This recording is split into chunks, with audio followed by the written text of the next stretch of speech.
Are we live? Yeah, right, Oh, now okay. we are. Okay. Yeah, just wanted to make sure. But we are live here, for another episode of Sports 5, episode 113.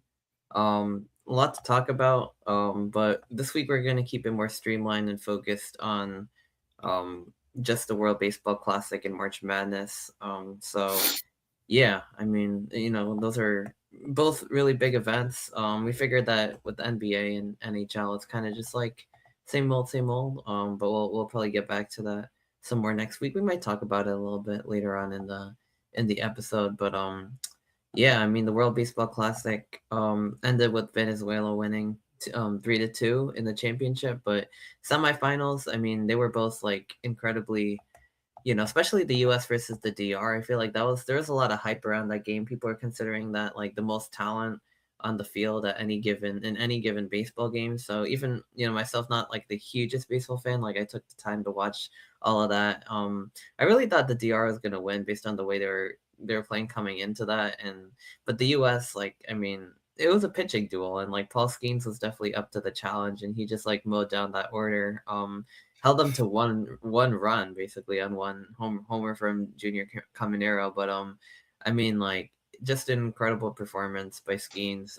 And the U.S. They hit back-to-back home runs in the fourth. Gunnar Henderson and Roman Anthony took the lead, and then they kind of just never really looked back. I mean, the relief pitching did their job at the end of the game as well. So I mean, yeah, it was like a little bit surprising, but I guess like the DR was kind of had their eyes set on like making some noise and knocking off the states, like because they were kind of doing that all tournament. And not really like a super underdog, but in against the US, I guess they kind of were, but they ended up falling short. And yeah, no, it was a really good win for the US. I think one other thing though was at the end of the game. I mean, the ball four was not called. It was a strike, but the ball was like clearly out of the zone, and that would have sent Tatis up to bat. And I think they had a runner already in scoring position or something like that. They would have had one more chance. But like, I mean, so that call was like, really bad. But at the same time, I feel like the DR, they had a lot of chances, and they had runners on base multiple times. They left the bases loaded. Aaron Judge like got to tease out on one of those like really long throws. But I mean, even other than that, like they just didn't take their chances when they had them. I think they left the bases loaded. One time they had runners, other times. So I feel like they had their chances to win. And I think the US, like, like I said, the pitching was really good. The hitting did enough as well. So really good win for the USA, like, to like move on to the championship game.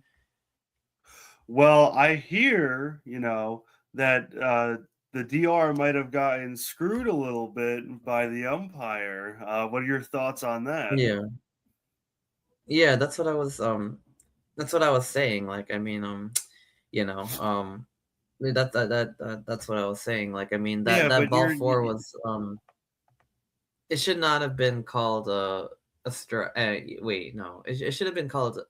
Yeah, it should have been called a ball. It was called a strike. It was I think their nine hitter, and I forgot what exactly the situation was, but they were, I think, two outs. And yeah, I mean, they would have had. I guess they would have brought a runner on, and then they would have had like, a really good hitter in Tatis go up to the plate. did they And have just to bases end it, loaded? Because if they had I bases don't think it loaded, was that would have. bases loaded. I think it might have even been like bases empty, but it was just like, put somebody on. Yeah. Or yeah. I mean, it was just really controversial.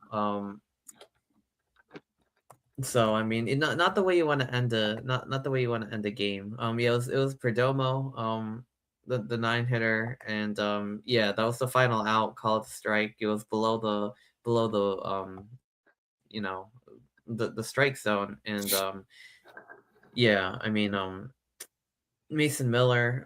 So yeah, they had a man on third base. That's what it was. Yeah, they had a man on third, and it was two outs. And Mason Miller was on there. But Perdomo didn't go after the pitch, but it didn't matter because they called it a strike. And it was clearly below the box. And I was just like, I mean, even though like obviously we're rooting for the US, it was just it was just I mean, it was just frustrating and like kind of sad that a game like that wouldn't like be decided in that way because it was really going down to the wire, and maybe it would have been different. But at the same time, I do feel like in that particular game, the U.S. was the better team, and I think that showed up over the course of the game. I think the DR had their chances to win it. They didn't. I think the U.S. did enough on the pitching mound to hold a very explosive and Dominican team to one run, and then they also hit two themselves. So I think they definitely did deserve the win, but the controversial call to end the game, like, yeah, that was brutal. I mean, that was just I don't know. I mean, I think this is why it's good that we're getting like ABS technology, so we don't have these kind of issues anymore. So I think that's starting this year in the MLB and the automated ball strike system. So so they could challenge those types of plays. But yeah, I mean, the DR also made some base running mistakes. So I mean, we'll see. Yeah. Unfortunately, though, for the U.S., I mean, like, it didn't end in a championship even after all of that, because I think a lot of people are considering that to be the clash of the Titans. And then Venezuela, they upset Japan, who won the tournament in 23. They upset Italy. Venezuela, don't forget about us. Exactly, exactly. I think a lot of people are kind of counting them out, and they showed that that was not going to be for the case because yeah, I mean, they did a really good job, honestly, like multiple upsets to get to the championship game. So I mean, there was, yeah, I mean, first of all, yeah, I mean, they beat Japan, they beat Italy, and then I mean, in the second semifinal, I think a lot of people thought Italy might end up making it because they also kind of had a little upset. I mean, they beat the U.S. in pool play, so I mean, Yeah, maybe some people thought they would go all the way, even though they were kind of a big underdog. But at the same time, like, I mean, yeah, Venezuela, they really pulled it off. And then against the U.S. Too. I mean, they ended up taking down the Stars and Stripes in the final. They had a 2-0 lead for most of the game, which was pretty impressive, I would say. So yeah, I mean, it was just a lot of good pitching. Some good hitting. There was big hits from Willier Abreu and Eugenio Suarez, who hit a 2-run, basically the go ahead double to get Venezuela into get them the lead. But after it was 2-0, I mean, the U.S. really changed the entire course of the game with one big swing from Bryce Harper, who was really struggling this tournament.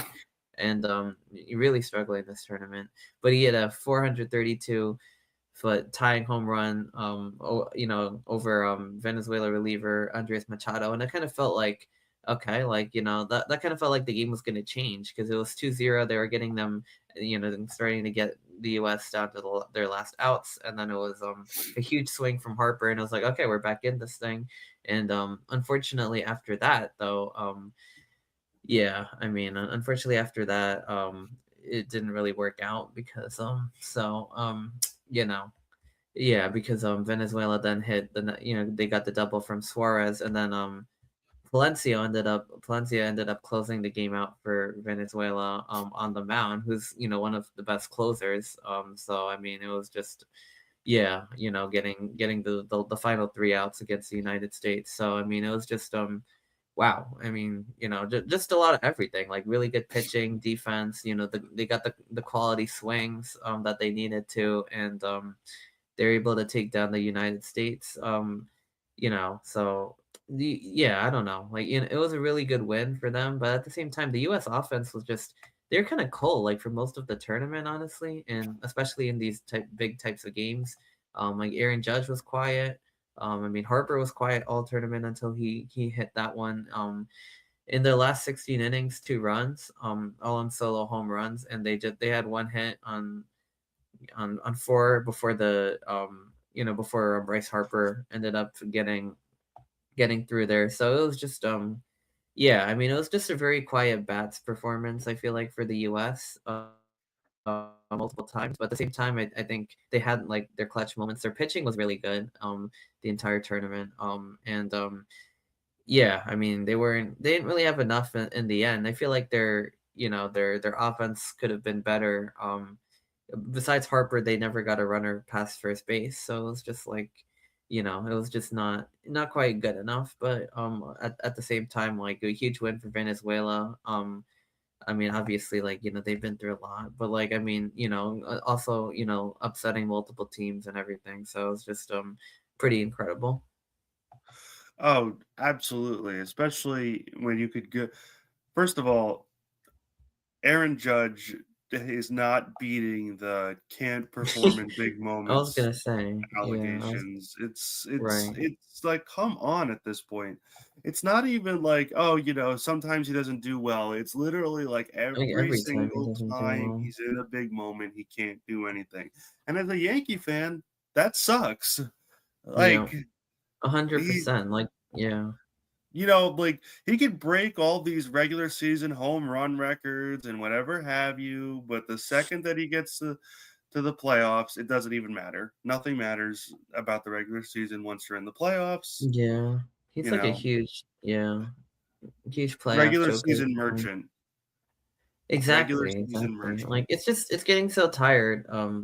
Yeah, it's getting so tiring to see that because like yeah, I mean he has like the regular season home run record. He had like 60 home runs and um I mean it's unfortunate like for sure. So at the same time like yeah, I mean, especially given like his history with the Yankees in the playoffs, like seeing him just struggle to hit home runs, deliver in clutch moments, even when other stars, like we saw Toronto, like what kind of run they made, like what Guerrero was doing, and then we saw what Judge was doing. And he had like one home run, and that was like his biggest moment. And the Yankees even made the World Series the year before that, and even then he had like a quiet playoff. So it was just like, you know, then yeah, even in this game too. I mean, like yeah, he didn't really like do a whole lot against and in the early games I think he hit a few home runs and stuff like that, but like again in the big moments he didn't deliver. He didn't deliver again. So it's just unfortunate because like we can't really like, you know what I mean? At some point it becomes like when is it gonna change, because yeah, you know what I mean? Like it's gonna be like something over his head. So now like Aaron Judge like is like, he was like now like we'll focus on winning for the winning a championship for the Yankees, but like I feel like Yankees fans are like shaking their head like because like they probably know that's not gonna happen this year and like they're gonna fall short in the playoffs again and it's gonna be like the same old movie and like you know Rinse what I and mean? repeat. We're like a Yeah, washing like machine. Rinse I and don't repeat. yeah, like I love the Yankees. Like they're great. They have a lot of fun players now. They have like Chisholm and the pitching was like really good. Like Schlittler and like Free. Like you know what I mean. They have like last year we saw kind of like the youngsters like deliver and but yeah, it's just like feels like it's probably not going to be that great, I Nope. guess. But I don't know. It's a long baseball season. You never know. But they did make the series a couple years ago. But to see, yeah, I mean, it just feels like we don't really know if they're gonna really do it. You know what I mean? Like it's just it probably won't, to be honest with you. So it's just like and then Aaron Judge is not gonna like change the reputation, I guess, basically. So yeah. Well, yeah, and especially, people were drawing parallels when Aaron Judge was running out with the American flag Oh my god. compared to I saw that Aaron Aaron Rodgers Rodgers, before he got who ran injured. out of the Jets locker room with the American flag and said, "Never let anybody named Aaron carry the American flag ever again." That's hilarious. Yeah. That's really funny. No, yeah. I mean, like, no, that is actually really funny. Yeah. I mean, I don't know. That is kind of what happened. So, at the same time, like, Aaron Judge, yeah. Well, he didn't deliver. He didn't change anything about his reputation. The U.S. lost after beating the Dominican Republic, and like I think was like the clash of the Titans, and then they lose to Venezuela, who's not a bad team at all. I mean, they have like a lot of stars. They have Suarez. They have Palencia. They have like really good good pitching. They have Jose Abreu, Ronald Acuna Jr. So they, Luis Arias, just to name a few of their, really good all-star MLB players. But just I think a lot of people just didn't think they were like quite on the same level as like the U.S. or Dominican or Japan, but they definitely proved that they were. And yeah, like congrats to them. Obviously, it would have been really nice to see the states win a title. But at the same time, like unfortunately, just didn't happen that way. So now they fell short in back-to-back WBCs because Japan won in 23 and in the championship too, and then the US and then Venezuela So obviously over them in 25. So so that's how does it work with the WBC? Is it like once every 3 years, once every I four think years? so. Yeah, I think it's once every 3 or 4 years. Mm. Yeah, that I didn't know about because I was like, you know, why does Oh, baseball like start? once every 3 years. Yeah, it's a triennial. It's Hmm. interesting. I wonder Yeah. if that affects like the MLB schedule. I mean, I don't know. It's just you know. I don't think so. I mean, I think like a lot of spring training's been going on, so a lot of them have been opting out of those games to play in this, which is more high intensity. But the MLB regular season is going to start, very soon. So I mean, like they've been getting ready for that, and spring training's still going on, so they're still playing, those games. To get prepared for the regular season. But the opening day is like a few days away at this point. So I mean, I'm very excited about that. Giants and Yankees are going to be starting the season in San Francisco. Very, very, very, very shortly on Wednesday. It's going to be the first. It's going to be the opener. Yankees versus Giants on the West Coast, and Thursday is going to be the opener basically for most of the teams around the league. So there's all that, and then yeah, we're off and running. So I mean, yeah, this is kind of like a good way to get people ready, but also have a really high level competition. Meanwhile, spring training, everybody's getting ready, playing games. All the good stuff, but yeah, we get officially underway on Wednesday. So I mean, Wednesday evening. So I mean, if there's that might be a good thing to watch if you're not doing anything opening night in the MLB, especially if you're a Yankees fan. Around this area, I mean, seeing your guys on the national stage for opening day, so that should be a fun one for sure. Wouldn't it be nice to go see a Subway Series game one day? Yeah, yeah. I can't wait for the Subway series. That's gonna be a lot of fun. But yeah, no, I I'm just mean, saying, like, wouldn't it be nice to see like Yankees Red Sox or Yankees Mets one day? like just like for fun. You mean like? Yeah. Yeah, I mean, definitely. Maybe we should go with the summer. I mean, it would be a good time, definitely. Yeah, I think this year they're having the Yankees like one of the Subway series on like towards like 9/11. I think it's yeah, or yeah, they're having one on to honor that basically. They're having that one of the series like one of the games on the 11th. But that's like way later. That's in the Bronx, and then the other one obviously they have two. They have one in City Field. The first one's in May, so I mean like yeah, I mean and of course there's plenty of Yankee Sox series all year long, but I don't know. We'll see what happens in the MLB this year. I mean, like, I don't know. Are the Dodgers gonna just like win the whole thing again, or like, it just feels like they're just like inevitable. Like, we I saw don't want Toronto it. put up the greatest opposition I think like I've ever seen, and they still lost. And like, I just don't know what to make of it anymore. Like, But first of all, I don't want Yankees fans saying that the Dodgers ruined baseball because the Dodgers are just doing what the Yankees used to do that's true. by screwing the luxury tax and Yeah, buying every good, every good player on every the good play. market. Yeah, literally. Yeah, So like I don't want to hear that from Yankees fans like, "Oh, the Dodgers ruined baseball." No. No. And in all honesty, the Yankees should go back to doing what the yeah. Dodgers are I don't know doing. Like why they we need to don't. Honestly, like, I mean, it's really disappointing. Like we had such a quiet off season too. Like let's but it's because we're too worried about the bottom line. It's we have a businessman in charge, not a baseball fan. That's what I'm yeah. saying. No, Like honestly, no. Like George Steinbrenner was a baseball fan. yeah, Hal Steinbrenner, I think, is more worried about the profitability of the team rather than yeah, I agree. winning championships. Yeah.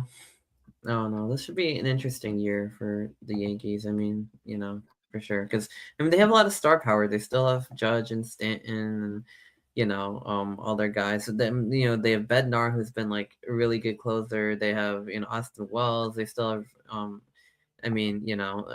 Garrett Cole's coming back from injury. That pitching staff I'm very excited about in particular because you have Cole, you have Schlittler, you have Bednar's a closer. You have Max Fried. So even though he was kind of inconsistent, but he was pretty good. So they have kind of like a pretty solid team, but it's just like I guess we just don't really know. Like, all those acquisitions that they got at the trade deadline are going to be here the whole season this year. So I'm excited to see what they could do.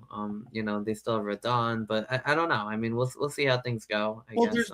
they're still gonna Depends make the on playoffs. I think Rice. there's no Yeah, scenario where that they don't they make the that they playoffs. will, but like, you know what I mean. But they're a But fun if they team to do watch. anything in the playoffs, it's a different story. Yeah, I don't know. Well, that we don't know, but like, yeah, I don't know. We'll see. Baseball season, it's like a marathon. So but I'm excited to get back to games. For that. But I guess with that being with that being discussed, I we should pivot over to the main headliner of this episode, which is March Madness. And yeah, first 2 days of March Madness are like seen as two of the greatest days in sports. And I think this year lived up to that largely. It was just buzzer beaters. There was a lot of fun, some chalk, but yeah, it was just really exciting from probably like literally the first game. TCU versus Ohio State to open things Oh, up. We ran. first of all, what is the Big Ten doing? Like, come on. Yeah. Because Ohio Like, State was trailing by a lot. Then they 39-24. Then they almost came back, but then they still fell short in the end, unfortunately. So TCU ended up defeating them. I thought Ohio State wasn't gonna come back, to be honest with you, but they did. Well, in terms of the Big Ten, I don't think it's fair to just say like what are they doing? Because like the top seats are holding their own. It's just like the other ones are kind of like Wisconsin falling short against High Point. Like I just feel like Wisconsin in March is just like they kind of make a run the Big Ten tournament, and then every year they fizzle out, fall short. And talking about High Point, Chase Johnston, like the three that he pulled from like the logo was like my goodness. It's just like every year my we see God, that was like a he good just shot. he just like pulled it, and then the game winner was his first two of the year. Which was even more even more nuts in my opinion. Like I was just like, yeah. The three that he just pulled from like mid court. Like, that guy just like ice cold, just shoots threes, and then he gets the ball, kind of on in transition, gets his first two of the season, and they win it, and they knock off the Badgers, who themselves have knocked off like 5 top 10 teams or something like that. They were like the big upset maker. So seeing them go down in the 5-12, which I feel like this is gonna happen. Like they lost to James Madison, they lost to like in the tournament. They've kind of been an early exit every year. So yeah, it's just they definitely didn't really deliver. They used to be like one of the top teams like back in the sport. Like they made the Final Four. They were like a really tough out, Sweet 16. But not like as of late, like Wisconsin's just been like, oof, like what are we doing? Like they lost to James Madison as a five again 2 years ago, and then last year they lost to wait, that was last year, right? Yeah. I think so. And then or the year before, and then last year they lost to BYU. Um they were a 3 seed, they lost to a 6, and then this year they lost again as a 5. Yeah, this year they lost as a 5 to a 12 in High Point. But High Point, I think a lot of people kind of thought that they would maybe do something in the tournament like that, and get an upset like that. But just to see that go down was like, wow, like and that's like when Marsh really delivers, like those types of big upsets. And South Florida played Louisville pretty close too, but High Point definitely delivered the first shocker of the tournament.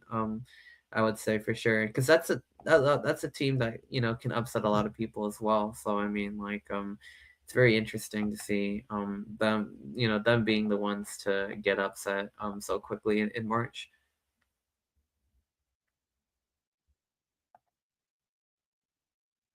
Oh, it's, it's weird. I think you might be muted or something. Yeah, I don't know Oh exactly what wait. happened there. Okay. All right. Yeah. Okay. Um, Yeah. But anyway, as you were saying about Wisconsin, like, yeah, it's really disappointing because it feels like for them, it's like maybe it's just like I feel like one thing that happens is a lot of times teams that win their conference tournament or like even have a good run, like it's like a different style of play. I feel like especially in the Big Ten, this happens a lot. Like Iowa, a couple years won the Big Ten tournament as well, and they lost to Richmond the first round. And I mean, the Big Ten, like they tend to struggle in March, but is it like maybe the style of play in the Big Ten that's a little different? Because I feel like Big Ten teams are really good at beating each other and stuff like that. And then March, like oftentimes it just does not work. And meanwhile in football, like sometimes that oftentimes it does work. So like nowadays, but in basketball, I feel like it oftentimes doesn't unless you're the most elite teams, and even then, like they fall short against the other elite teams. But in this case, like first round exits, early exits, like I don't know, like what's going on here? I really wish I had a better idea, but I think maybe it could be that the Big Ten plays a little bit different style of basketball compared to other Like these mid majors, I think regions. they play with a lot of high energy, like a lot of 3 pointers and things like that. Like, Wisconsin probably never saw like a team like High Point with like Chase Johnston, like, like the whole saying about like, a white boy in March who like is like a financial accountant, whatever, and like only shoots threes, like Jack Golke type player. Like, I mean, but even besides him, like I think maybe the pace of play, the tempo, all of that kind of stuff was just something very unusual for them. And it's not like they like got blown out or anything, but they lost to like a 12 seed in the first round again. And yeah, Where's the kid from St. Peter's? What's he doing? Doug Eater, yeah, Yeah, it's a Doug good Eater. question. Where's Doug Eater? Maybe Right. Wisconsin should ask him if he has another couple weeks of Mm, eligibility. yeah. Yeah. Anyway, I mean like but besides that point, I mean I think it just got more I think only got more shocking over the course of the day. And the with High Point, Wisconsin was like, whoa, but like Siena almost beating Duke was, I think that would have been, if they pulled that off, that would have been the most stunning one because Duke is the top overall seed in the tournament, and they were down by 11 at the half. They needed an incredible second half to come back and win. I mean, I really wish I got to see exactly how all this went down. Cam Boozer had 22, Caden 19. Siena just ran out of gas. I mean, they did not make a sub till very late in the game, and they still almost won the thing. And you could see that them getting like kind of just they missed dunks. They were just kind of getting tired, but they weren't able to sustain it. But I mean, my goodness, like I mean, it was just literally 5 players like played the entire like game for them almost like until like the last like the end of it. Like I don't know what was going on with their bench. They didn't trust them. They're injured, this and that. But like I mean, they like almost did it single handedly against the number top overall seed, and it's just like what is going on? Like, does that mean Duke is vulnerable, or does that mean they just took it lightly? I think a little bit of both, maybe. Like, I mean, I really was very comfortable in Duke being the top overall seed, especially in a 116 matchup. Like, it's just like I don't know, like what I mean. Now I'm like questioning like a lot of that, but it's just I don't know. Like I don't know exactly what happened, but Sienna played a really good game, obviously, and yeah, it's in some ways it's kind of unfortunate that they couldn't get it done. But if they did, like this isn't just a 1 seed. This is the number 1 overall seed in the tournament. A lot of people have them winning the entire thing, even in the Final Four that includes other really good number 1 seeds. And for this to be their first performance, like I don't know, like I'm like selfish, but like Lackluster I'm fed up with performance. Duke. Like I mean, every year I feel like they lose in March, and I'm just so tired of it. And this year, like coming out like this, like I mean, you know what I mean? Like when everybody thought they were gonna like wipe the floor, like it's just disappointing. They have to get it together, but I know they have the ability to do that because they've been playing elite basketball like all season long. So maybe just an off game, you win. The important thing is they got the job done, and now they play TCU tonight. So I mean, I They don't know. probably went in there with a very lackluster attitude. Well, being Probably. I all think like, even at "Eh." halftime, one of the players was like, "I thought this would be a cakewalk, but like, clearly not. And now we have to like get, play from behind, and we'll be fine." But like, or something like that. And I was like, yeah. I mean, I guess so. So like, they probably took it too lightly. And that's the beauty of March, I guess. Like any team can beat any team, and it's not so much like college football. I feel like any team, especially a conference champion team, that's a team that wins games. They know how to play. So whatever it is, like you have They a know good how to performance. win. Yeah, exactly. And if you can do that, then your shots are falling. I mean, like, what's stopping you? You know what I mean? So like things like that can happen. Now for a full 40 minutes, it's still very hard to do that, as we saw, but it's definitely possible. One team you get hot from three, things like that happen, and suddenly you see, like, that's how a Siena can beat a Duke, or at least maybe, in this case, come very close. And Duke also had a really poor performance shooting the ball. They went 5 for 26 from three. Just abysmal. Siena, not too much greater, but more respectable, 9 for 26. So Duke was just not shooting the ball well, especially from downtown. But yeah, I mean, like, it was just kind of crazy. Like, I thought, like, I was, Wisconsin and High Point and Duke and Siena. I thought, like, I was getting the train back from the city, and I was just like, I did not expect that one to be the one that was, through every, like, I did not expect Siena to, like, be the team to, withstand. I don't think anybody did. Like, I mean, so that's just another example of, like, the magic of March, and anything can happen on any given day. And I yeah. think So we I mean, I like, think we do have to have a post-mortem, though, for the LIU Sharks, who were brutally blown out by yeah, Arizona, 92 fins to up. 58. Yeah. That's Uh, another fun thing about March. It's like seeing all these traditions from all these smaller schools, and, like, like the LIU, like the fins up thing that they do. That was, pretty memorable moment for to see, like, a team like LIU in the tournament. Hold their own. And then, speaking of blowouts, I well, mean, they we didn't had, hold like, their own. They didn't hold their own. oh They yeah, what lost am by I saying? 40. They lost by 40. Yeah. I don't know. The fins up tradition I thought was, like, an interesting one. Yeah, they got blown out. I'd say Howard, for the first half, they hung around against Michigan pretty well. They were down by four going into the half, forcing a lot of turnovers, knocking down threes. But in the second half, Michigan just blew by them. Ended up winning 101-80. Another 100 piece. A Michigan State cruised. Vanderbilt won. Illinois knocked off Penn. So the top teams in the Big Ten, I think, overall did pretty good so far, but it's Texas only the actually first took down round. BYU. We're not Yeah, I giving saw them that. That that was an credit. upset. From the first game to the first four. We've seen that before, where a team went all the way for the first four to the final four. I think it was UCLA back in the day. Yeah. Yeah, they did that. St. Louis took down Georgia. Always like to see Yeah. a smaller school win against an SEC school. I know that's yeah. St. Louis is, like, a very respectable team. Obviously, for a mid major to get a nine, that means they obviously know what they're doing. So, like, they have Robbie Avila. I mean, they just beat Georgia. That game was not as close as it looked. They were up by more.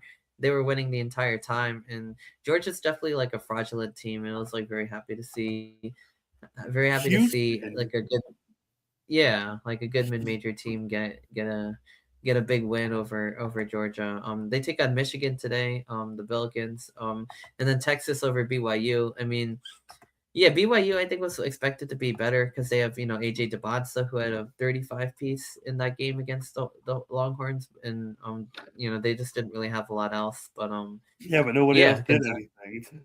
exactly. So, yeah, unfortunately. So, St. Mary's lost to A&M. So I mean, Houston destroyed Idaho. yeah. Yeah. 78-47, yeah. Oh, we're not talking about the best one, VCU. VCU over, I know we skipped over that. VCU Yeah, over UNC. And that was a game where UNC was up by, like, most of the game too. And, right at the end, VCU made a comeback. They tied the game. I mean, first, overtime. They were, like, trailing and trailing and trailing, and they came back at the end behind 34 from Terrence Hill. They were done by 5, I think, in the final minute. They were able to send it to overtime, and then in overtime, hit some big shots. And they were able to get the dub. And yeah, I mean, that was I saw the final, the end of that overtime portion, and it was just nobody was scoring. Then VCU ended up scoring, and VCU is like a team where back in the day they were making March Madness runs, like, and upsetting people, and it's been, like, a long time, but that's, like, one of those that names. conference I feel The has a A10. reputation of the A10. Yeah, has a reputation of playing spoiler because Yeah. like Dayton, St. Louis is Dayton, in that yeah. conference. Yeah, Dayton has had its years. Rhode Island has had its years. yeah. You know, the Even Bonnies, St. Loyola, Bonaventure. yeah, Loyola Chicago has definitely had their years for sure. So I mean, like, Is St. Peter's in the A10? no, No. yeah, like They're- Loyola making it to the Final Four, I believe, or did they make? I think so, or some or close to that. They've definitely had a lot of teams. Like VCU back in the day has had their moments. Dayton, yeah, it definitely, you know. So I mean, St. Louis this year is very good. So I mean, yeah, no, I mean, I like, think George Mason even had 1 year. yeah, they did. Yeah, George Mason, exactly. That's yeah. So that they've definitely been a conference that have made has made their moments in March for sure. But at the same time, I mean, yeah, they made the tournament like back for in 2011 to 17. They made it every single year, and then you know, but yeah, I mean, overall, Yeah. like you know, a very solid, very big upset win over UNC. Which I think VCU is also in Virginia too, so it's an in-state. I believe an in-state upset as well, and I don't know. Someone who No. likes Duke who doesn't like UNC's in UNC. Carolina. Oh wait, what am I saying? I thought that was close enough. Dang, but like not entirely. No, Virginia and North Carolina. Why did I think they're in the same state? I don't know. That's weird. Anyway, but yeah, no, I think that was definitely the upset of the. Well, there's two. I mean, there's Wisconsin over. I mean, well, High Point over Wisconsin was one, and then VC over UNC was another one, and I guess yeah, someone who likes Duke, like I mean, that was a nice win to see UNC go down, and especially from an underdog like VCU to knock them off, and out. That You was flip really flop good on to Duke, see. though. You're like, oh, I like Duke. I'm tired of Duke. It's like, Yeah, it's like I feel like it's weird because like I don't know. I like Duke, and it's kind of like Ohio State football. Like most people, like probably 90% of people hate them because they're whatever, they're better, they're flashy, this and that. And then among their supporters, a lot of people get really tired of them really quickly because you know they like tend to choke in the postseason or lose at some point, and the expectations are like really high where it's like championship or bust. So for me, like in Duke, like it's kind of like that too, where I'm like, I like them. I know a lot of people don't. I do. But I'm just so tired of like the BS. Like I'm so tired of it, and I will turn on them like very, very quickly. Like if things go south, like I'm in that way, I'm a little selfish and unloyal, I guess, with the bandwagon teams because I'm just like, as it is, I have Rutgers, and second of all, like you're supposed to be doing like a lot better than what you are, and then like when it doesn't work out, like it's very, very, very and you're frustrating not a for Duke me. fan, really. I'm You're not not like a really a Duke Duke fan. I think fan when I was younger, I used to like them. I don't know why, but I saw some like because highlight they're good. video. Yeah, they're always good. They're always fun. Their fans are crazy. I think all those things for someone who didn't really know much about college basketball lured me into them. So they've kind of just been my team to root for. You know, like in the tournament. I'm not really like actually a Duke fan per se, but I do like them. And yeah, hopefully this is the year. I have them winning the bracket, but now I'm like very, very worried. I'm excited to see them play TCU today and see how they can respond against because TCU that's a quality team right there. So they just beat Ohio State. I mean, that's a 9 seed looking for an upset. Maybe things are ripe. But maybe Duke will get back to their winning ways. So that should be a really good one at 5:15. I'm definitely looking forward to seeing that. And there's just certain teams that like you know are fun to root for. Like I mean, I guess Duke is like for me, I like them. Gonzaga is a team that like I feel like a lot of people like that you know because they're kind of like a mid major but not really, and they you know they tend to do well in March. They're like a they're like a high major team in a mid major Yeah, conference. that's basically what it is. But this year, the West Coast Conference got three in, so I mean, and Santa Clara lost. In you know, nearly. Oh, we should talk about Santa Clara versus Kentucky because I know you're mainly spending time on Thursday, but yeah, I mean that game was nuts because I mean that was very close, and Santa Clara hit a three with like 2 seconds left, and then Kentucky answered with a buzzer beater in the last second from like nearly half My court God. and then for first overtime and won the game, and I was just like whoa, like that was just that was too much, like that was like the definition of March. And oh my god, like I mean that was yeah, great win for Kentucky. And only problem is like I'm kind of used to like the whole thing of Kentucky losing every year, and I kind of want to just like mock them for that again. Like even though this year it's like 7-10, whatever. But unfortunately that didn't happen. But like, oh well. But yeah, no, crazy sequence to end the game, and yeah, I mean that really that one was like probably the best game of the day that day, I would think, because I feel like overall yesterday was much more chalky than Friday or than Thursday. I mean, we mentioned Long Island getting demolished by Arizona. I mean, most of the higher seeds won. All the 9 seeds won this year for the first time, I think, in a long time. Utah State upset Villanova. Iowa took down Clemson. Clemson was kind of hanging around for a while. The Iowa was like just a little bit, they were behind Bennett Sturs. They were able to hold them off. St. John's won. They were dominant. A lot of domination. Miami of Ohio lost. Unfortunately, to Tennessee. They got kind of blown out by 22. So, but that doesn't, to me, that doesn't discredit the year that they had, like winning 31 games in going undefeated. Winning I didn't win their conference tournament, but still the season they had was just still incredible. Obviously, yeah, I mean, against high major teams it's a little different, but they still beat SMU in the first four.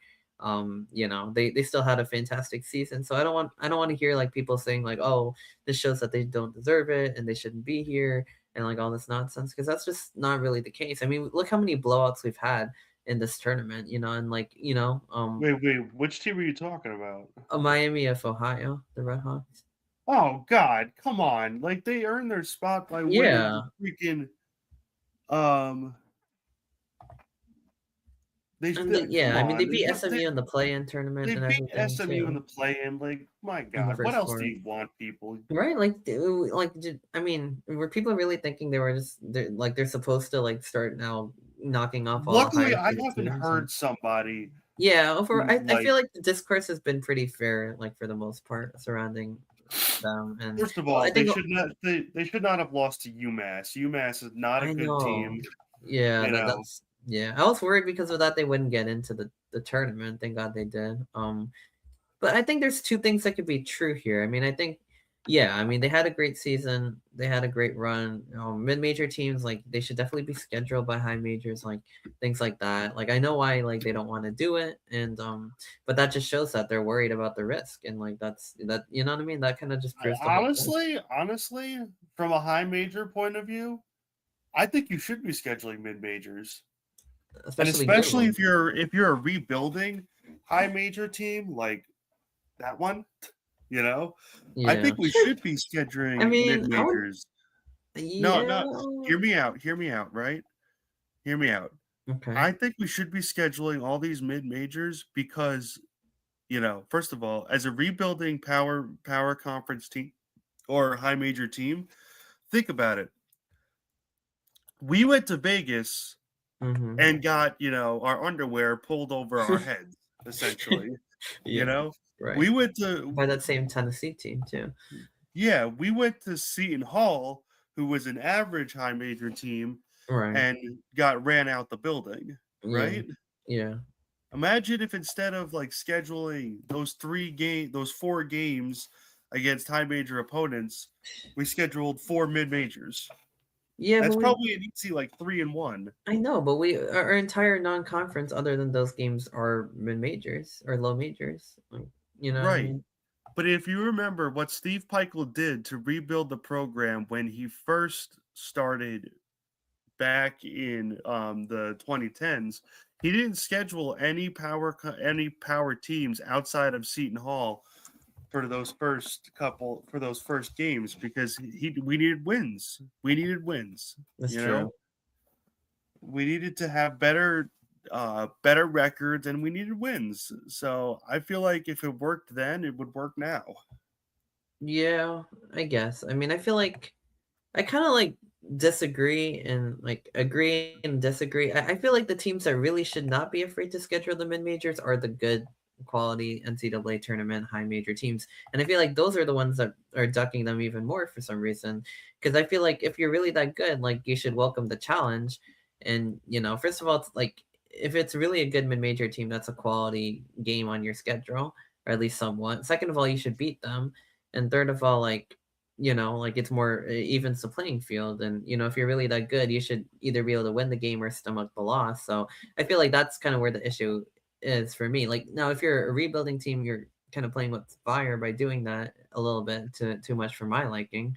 But at the same time, it doesn't hurt to schedule like one or two of them. Like I would say, like to kind of see where your competition really is, I guess. And I don't know, you know what I mean? Like maybe some local mid majors, like things like that, or like whatever, it's a quality game. And the top mid majors should also be playing each other. I feel like Miami Ohio kind of didn't really even do that in their non-conference. They played like a lot of scrubs. And when things kind of hit the fan, I mean, I think two things could be true. They had a really good season. They deserved to be in the tournament.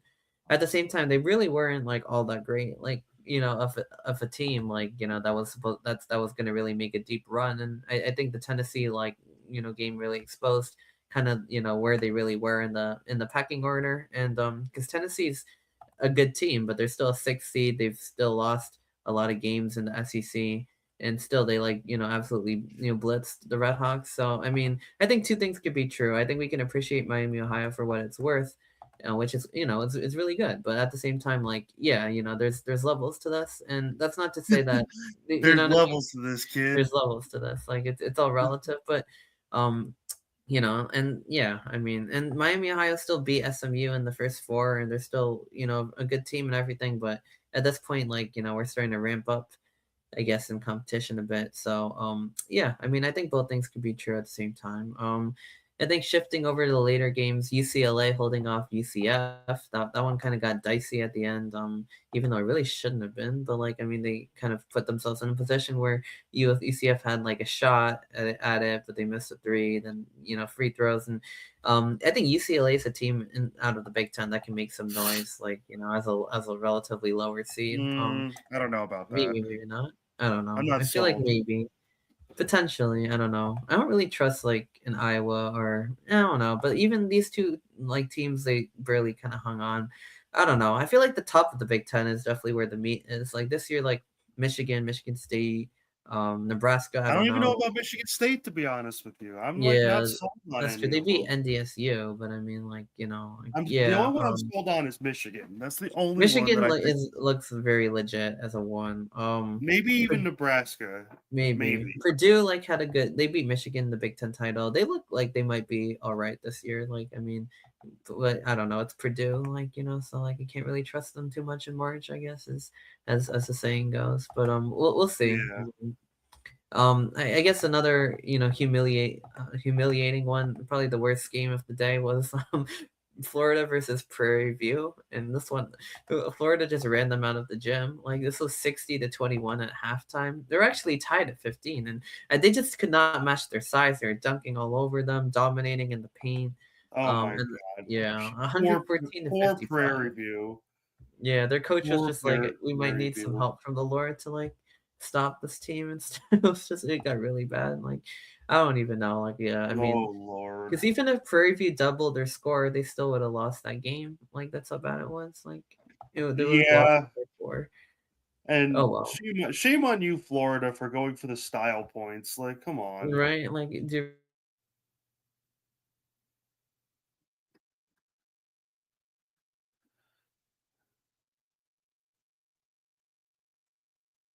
really had to run that out. I guess after like what happened with Duke around with it, like you know,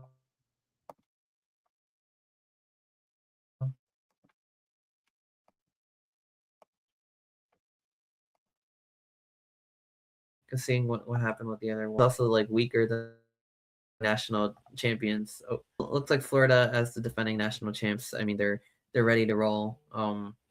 So yeah, they're definitely they have their title defense. On route basically. So that's a good way to start it. Obviously, competition's going to get much tougher than what they saw in the first round. But out of the four ones, I mean, which one do you think looks the most like impressive? Like Florida, Arizona, Duke, or Michigan? First of all, I just want to point this out. The leading scorer for Prairie View in that game had 4 points. No, I'm seeing someone has 12, 16. I'm going to the top performers. Oh yeah, why did because he had 8 rebounds. Okay, that's why. Uh, I was like, "Why is he listed as the top performer?" Oh, because he had 8 8 freaking rebounds. rebounds. Oh yeah, that's what it was. Yeah. Um, They just got bullied. Like they got completely bullied in the paint. It was just like it got really really out of I hand. would I mean, they could not shoot the ball well. They yeah, at all from anywhere. I mean, Florida was shooting very well, and they got out rebounded 47-17. Points in the paint 64-10. It was just like mind blowing. Like honestly, like what was going on over there. yeah, honestly, I think Michigan probably looks the best, Do right? you?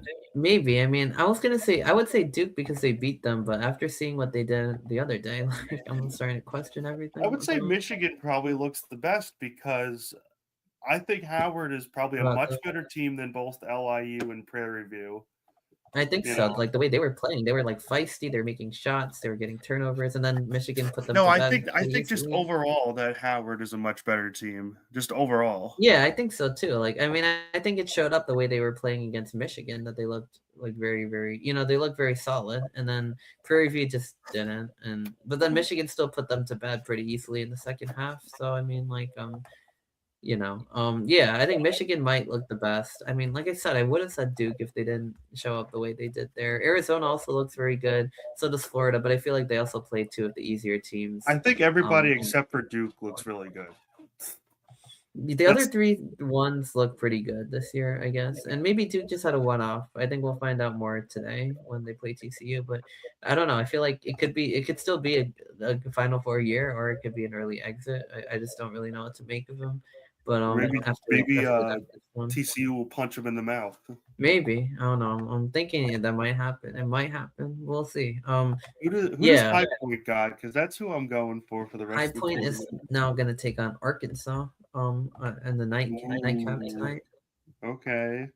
Coach Cal and Arkansas. Arky, okay. Yeah, Arky's like very interesting team. Well, they won the SEC championship over Vanderbilt. They stopped Ole Miss's improbable run to the championship after they just had a abysmal season in conference Man, over that would have been Illinois. so much fun. That would have been so fun to see Ole I Miss know, make the right? It would have tournament. been like NC State, like 2.0 basically, but oh Yeah, well. that would have Yeah, been I so don't know. much I don't fun. really like Arkansas too much for some reason. I don't know why, but like hopefully High Point wins. I guess, but I guess I have to remember that it's not Kentucky. So then I might be okay. But like it's just Coach Cal. But like yeah, I mean they're a good team. I guess they beat St. John's last year. Um, Yeah. so like yeah, let's. I mean I guess the last thing I kind of wanted to do was going through these games. And I'm going through these second round games, and you maybe can end with some, like with Rutgers making the crown. But I wanted to just run through our schedule here for Sure. today and tomorrow. I mean, so St. Louis versus Michigan is the first game at literally in an hour from now. That's I don't know. I guess that if you're saying Michigan's like the top team, we'll get to see how good they really are because now St. Louis is a team that just blew Georgia off the court and they're definitely going to be ready for the challenge against the number one, probably one of the top, if not the top mid major left in this field. That should be a fun one. I mean, Louisville versus Michigan State. See, this is when the second round, like the first round is very appetizing.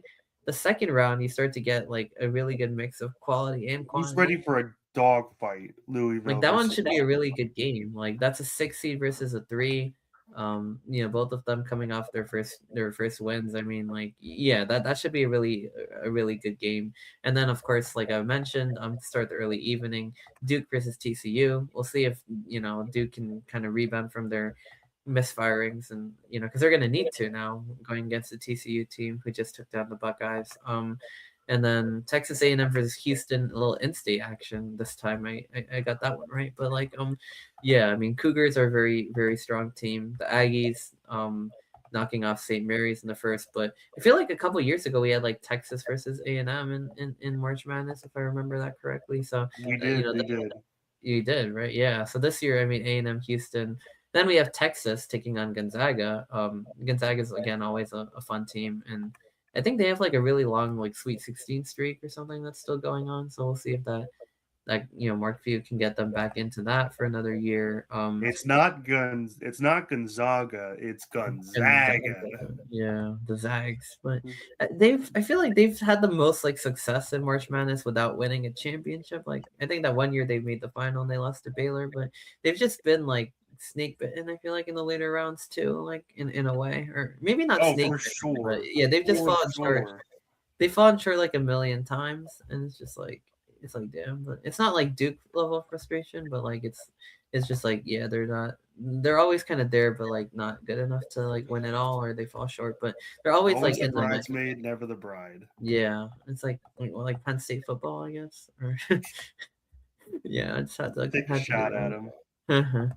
Yeah, I don't know. Sometimes Ohio State feels like it, but at least they have gotten over the hump. So yeah, it's definitely Penn State football there. Oh, yeah. VCU taking on Illinois in the next in the at 7:50. So Let's go it's always Rams.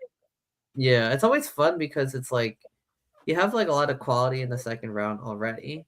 And then you also have like, the few double digit seeds that made it out of the first round taking on like your higher seeds. So Illinois, yeah, out of the Big Ten, a lot of people had them making a deep run in March and they look to be a pretty solid team, honestly. But yeah, we'll see if the Rams can make an upset. Vanderbilt taking on Nebraska. Nebraska had a huge breakout year this year in the Big Ten and They won their first finally tournament won game their first NCAA in program tournament game. history. Yeah, unreal. Yes.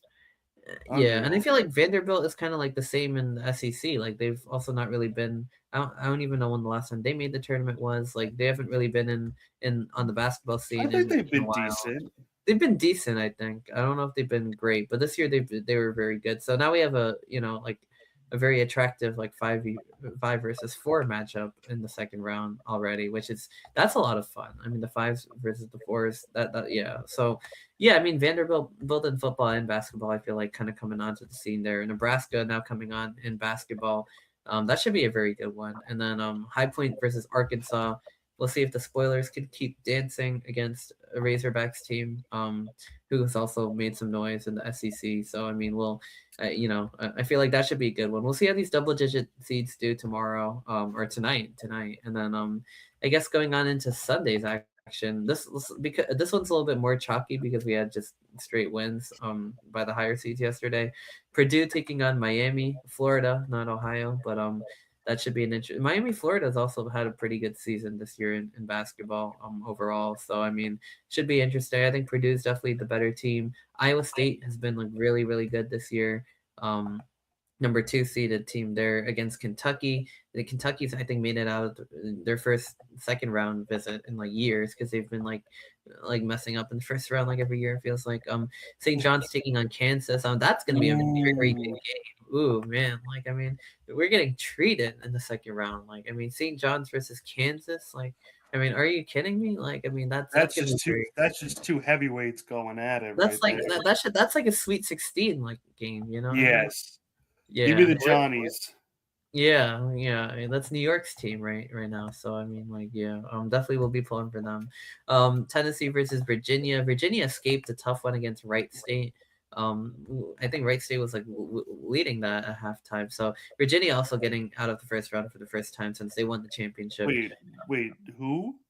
Oh, the Virginia versus Tennessee Oh, versus Wright State. Okay. versus Wright Yeah, State. Wright Yeah. State was leading at halftime. Yeah, I thought they might even beat them too, but they didn't. But no, I mean, yeah, Virginia, second best team in the ACC. They narrowly lost the ACC championship to Duke, and they won 30-5 this year. So that's a very quality team. And I Tennessee, like the though, Cavs. I won't lie. I like the Cavs. yeah, but I don't know. I feel like Tennessee might beat them, like the way they've been playing. To be honest with you, so we'll No, it see. could be. I just hope it doesn't because, like I said, You like them? Yeah, they're like a fun team, I guess. And they won the championship in 18. Iowa taking on Florida. So now, this is kind of where your ones take on like, the 1 versus 9 matchups. That's an interesting one because now Gators have a much tougher challenge, but I think given, I think they're still gonna blow by Iowa. Like Iowa doesn't tend to score like a ton. That's not true, but I mean, I think Florida will beat them, but it'll be a much closer game, like maybe Iowa's 20. not bad, but they're They're not not going to beat bad, them. yeah. They're not bad, but I feel like their game against Clemson was kind of low scoring. It was like 67-61, but they're not bad. But Florida's like a whole nother level. Like for some reason, I thought they were a little. I kind of thought they were a little fraudulent too, because like the way they lost to Vanderbilt. But then I don't know. I think the way they played yesterday, I think they're very much in this thing. It's going to be a very chalky. I feel like these four. I think these four one seeds. I think all have the chance to do damage and make deep runs in this. And now I'm like questioning that a little bit because of Duke. But like, I mean, even still, like I think at least three of the four one seeds I think could make a deep run. Maybe even all four of them. We'll see if they all end up in the final four again. But yeah, I mean, it's also been a good year for the nine seeds. I mean, Utah State now taking on Arizona after knocking out Villanova, who made the tournament for the first time in a while. I think the Wildcats, that's a team that I have going all the way to play Duke in the championship. I think that's a very real team. So I think Arizona's going to win that. I don't think Duke's making the championship. I I don't think don't. now I'm like questioning all of this. Like, but like that was like when I did the bracket, I was like really confident. I was like, they beat Michigan, who's also a one seed. They won the ACC. They barely lost any games all year. Like who's stopping this team? Like, you know what I mean? Like kind of thing. So, I'll yeah, tell you who's stopping this team. TC. TCU. Watch them like lose today. Like it's gonna be so sad. I'll But tell you, it's TCU stopping them. I don't fair care. enough. It's gonna Yeah. happen. And now I have much more confidence in like Arizona and like these other. Arizona looks really good, by the way. I don't So know why, but I have faith in St. John's for some reason. St. John's should not be a five seed. Like they were criminally underseeded. Like they beat UConn twice. They won the Big East, and yet they were shipped off to California as a five seed in the crowded region. That East region, by the way, has like is Duke, UConn, MSU, Kansas, and St. John's, and now two of them are already going at it. So yeah, I mean it's interesting, right? So yeah. Speaking of that East region, or wait, did I say this right? I don't know, but St. John's is in like a super crowded, competitive region. But then you also have UConn taking on UCLA, and that should be a really fun one too. That one's in Philadelphia. I mean, UCLA could make some noise as a lower seed. UConn, I don't know, they haven't looked super impressive. I mean, they put away Furman, but they're still a very quality team, so that should be a good game as well. And then finally, to end us off here, we have Texas Tech taking on Alabama in the second round as well. So I mean that should be a good one. That's a 5 versus 4 Big 12 versus SEC matchup there. I don't know. I feel like it's like kind of geographical, but like not really. But yeah, I mean, like a lot of 5 versus 4 matchups already in the second round. We see 4 9v1s because all the nines beat the eights, and then we have those. We have those couple of like underdog teams who busted brackets now taking on like a 3 or 4. So and then we have 7s versus 2s, 3s versus 6s. So I feel like we kind of have we have a lot of quality matchups for the second round, like 7v2, 3v6, 5v4 is definitely very quality, and a couple of double digit seeds in there who made some first round upsets as well. We'll see if they can keep their runs going. Oh yeah, absolutely. I definitely would like to see because like everyone's like, oh, upsets are dead, whatever. I hope they're not.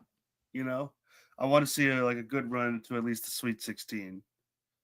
Yeah, I mean, I feel like we want to see at least one every year, like at least one like double digit seed get to the Yeah, Sweet. because everybody's like, oh, with NIL, it's gonna kill the tournament, and it's gonna, well, like, yeah, probably. I mean, I don't know, like, because first of all, everyone's like, oh, the players used to get like scholarships, and that used to be enough. But like, Right, these right. universities would make millions and millions I on agree. those athletes, and way more than what their scholarship is worth. Yeah, So 100%. obviously, I gotta support it in that sense, but also Right. like a little bit of the love of the game has been lost, and that sucks. Yeah, yeah, I think so. Yeah, I think so.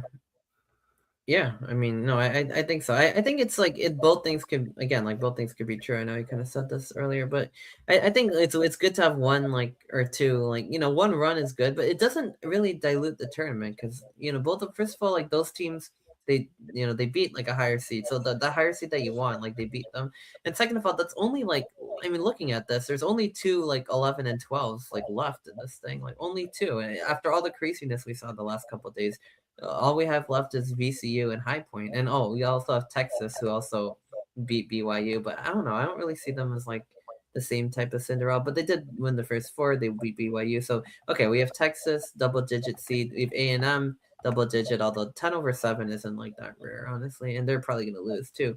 Then we have VCU and you have High Point, and probably both of those are going to lose too in this round. So like after this, it's going to be all chalk. Like we're going to get all the Sweet 16, all the power conference heavyweight matchups that we could ever ask for coming up. We already have a lot of them this round, so you know what I mean. And yeah, God forbid if one of those teams slips into the Sweet 16, like so be it, right? Like first of all, they're probably going to lose. Yeah, Second of all, like it's going to be fun, and like third of all, we have all the quality matchups that you could ever ask for. So like it's fun. The first few rounds are exciting because there's a lot of upsets, and the later rounds are exciting because there's a lot of quality basketball. And like that's the beauty of this tournament. Every week feels a little different. The first week is like so much basketball and all these teams and all these storylines, and then by the time you get to Sweet 16, it's like you get really really good matchups, and then Final Four is just like the best of the best. So it's like every week kind of gives you a different flavor of basketball, of college basketball. This is like the abundance week, but we were already getting to like quality in the second round.